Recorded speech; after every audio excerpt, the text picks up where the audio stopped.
In early 2023, Dana White launched Power Slap, a no-defense slapping league he believed could be the next UFC. With reality TV production, mainstream distribution through TBS, and the UFC brand behind it, Power Slap was positioned to be combat sports' next spectacle. But within a year, it was ridiculed, discredited, and quietly dropped.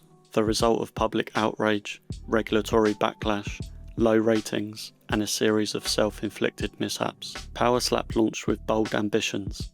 In October of 2022, Nevada formally sanctioned slap fighting, giving Dana the green light to promote his new league. By January 2023, Power Slap, Road to the Title, was set to debut on TBS, a reality tournament show with the full backing of Dana White and UFC's infrastructure. The format followed fighters living and training together while competing in a bracket-style tournament to earn a championship title and league ranking. But just days before the premiere, White himself became the centre of a firestorm. On New Year's Eve 2022, a video surfaced showing him slapping his wife during an argument at a nightclub in Mexico. The footage was damning and wildly circulated, making headlines as Power Slap prepared to launch. TBS delayed the premiere by a week, but the scandal was impossible to separate from the show's core concept. The man promoting slapping as sport had just publicly been condemned for doing the same thing in real life. The moment instantly framed the league in controversy.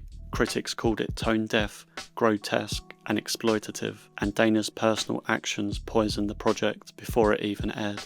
From day one, backlash was intense. Former UFC fighter Dan Hardy called it CTE for money. Neuroscientists and doctors warned that Power Slap was inherently unsafe, a format with no defense, no movement, and direct shots to the head. A 2024 medical study revealed that nearly 80% of participants showed signs of concussion. Many experienced second impact trauma, which is when a fighter takes another blow before recovering from the first. Videos showed fighters collapsing with their arms stiff, a telltale sign of severe brain injury. One viral clip featured a slap fighter named Sorin Komza, whose face swelled grotesquely during the match, and yet he continued until he won. The visuals shocked audiences. Doctors who had exposed CTE in the NFL condemned the league as very dumb, very stupid, and unsafe. They warned it was only a matter of time before someone suffered catastrophic brain damage, or worse. The tone had shifted. People weren't watching out of interest, they were watching out of sheer disbelief. Despite Dana's initial hype, the money never followed. Fighters were paid $2,000 to show and $2,000 to win, with a $10,000 bonus for the season champion. Journalists publicly shared the numbers, calling them insulting given the health risks. Dana White confirmed the pay, defending it as comparable to the early UFC years. The ratings were worse. Power Slap's debut drew just 295,000 viewers. Week 2 hit 413,000, then it steadily declined. The finale had around 220,000 viewers and ranked 106th on cable that night. That spelled disaster. TBS pulled the plug after one season. Season 2 was moved to Rumble, a fringe streaming platform, and Season 3 ended up on YouTube, sponsored by a niche crypto brand, a massive downgrade from national TV. Meanwhile, mainstream sponsors avoided the league entirely. Unlike UFC, which draws endorsements from big names like Monster, DraftKings, and Crypto.com, Power Slap couldn't secure any blue-chip advertisers. What little branding existed came from fringe energy drink and cryptocurrencies, a red flag for a sport trying to go legit. Power Slap had another core problem. There was nothing to build around. There was no strategy, no skill ceiling, and no innovation between matches. Once you saw one knockout slap, you had seen the whole sport. And unlike MMA, Power Slap never produced breakout stars. There were no personalities, rivalries, or compelling storylines to follow. Fighters came and went, nameless and forgotten. There was also no cultural foundation. MMA evolved from decades of martial arts and combat sports traditions. Pro wrestling was a century of storytelling and legacy. Power Slap had none of that. It felt like a gimmick, not a sport with roots, which made long-term fan investment nearly impossible.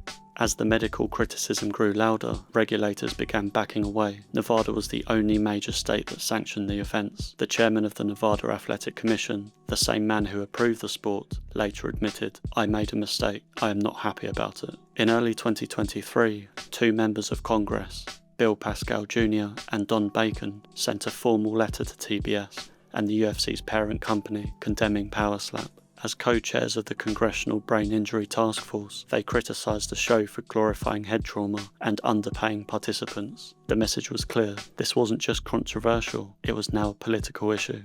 Meanwhile, Dana White kept pushing the league, but his own behaviour undermined it. He publicly claimed that Power Slap had better online metrics than the NFL, NBA, NHL, F1 and WWE combined. Then, in another interview, he claimed the league had more followers than any sports team in the world, including global giants like Real Madrid. That was easily debunked. Real Madrid alone had over 160 million Instagram followers. Power Slap had just a few million. The internet roasted him for inflating numbers. White eventually backtracked, saying, "Meant to say views. Yeah, I messed that one up." However, the damage was done. The overhype sounded desperate. Even fans who wanted to give it a chance started tuning out, and it became an online meme.